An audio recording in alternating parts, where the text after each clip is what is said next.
ॐ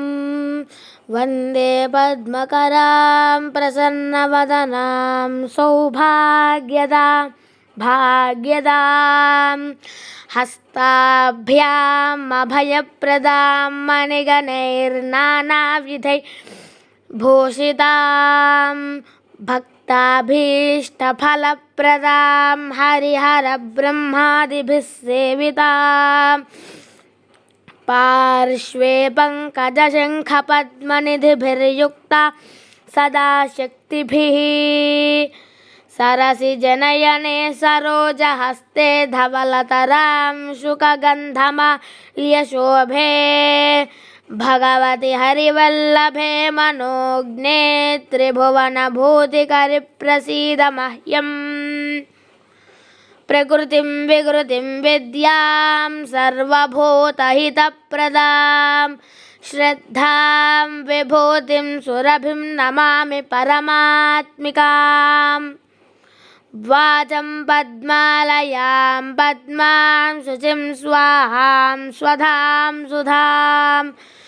धन्यां हिरण्मयीं लक्ष्मीं नित्यपुष्टां विभावरीम् अदितिं च दितिन्दीप्तां वसुधां वसुधारिणीं नमामि कमलां कान्तां कामाक्षीं क्रोधसम्भवाम्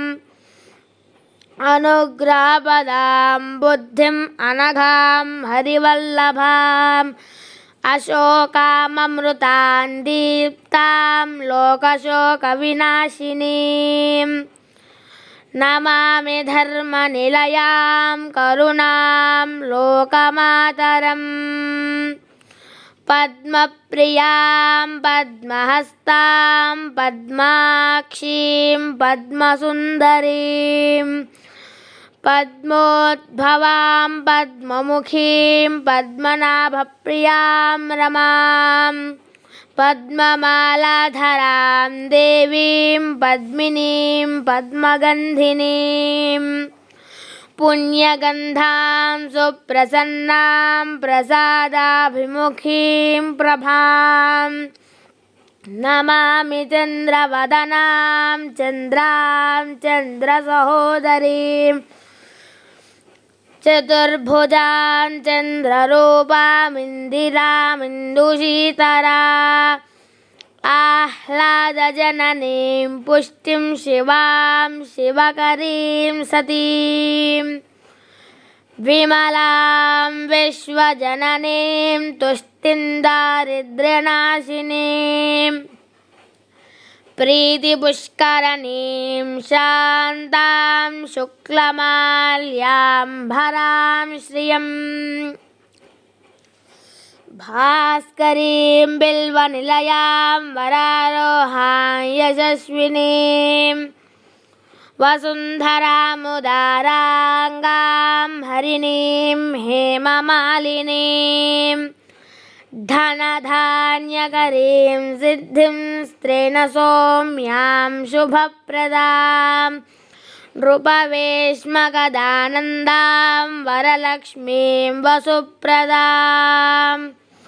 शुभां हिरण्यप्राकारा समुद्रतनयां जयां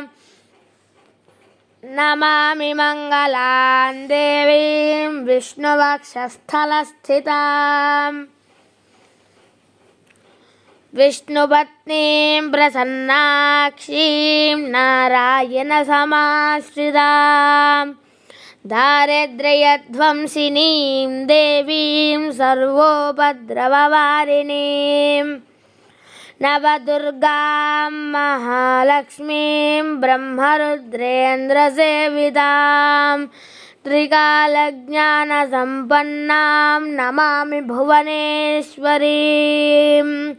लक्ष्मीं क्षीरसमुद्रराजतनयां श्रीरङ्गधामेश्वरीं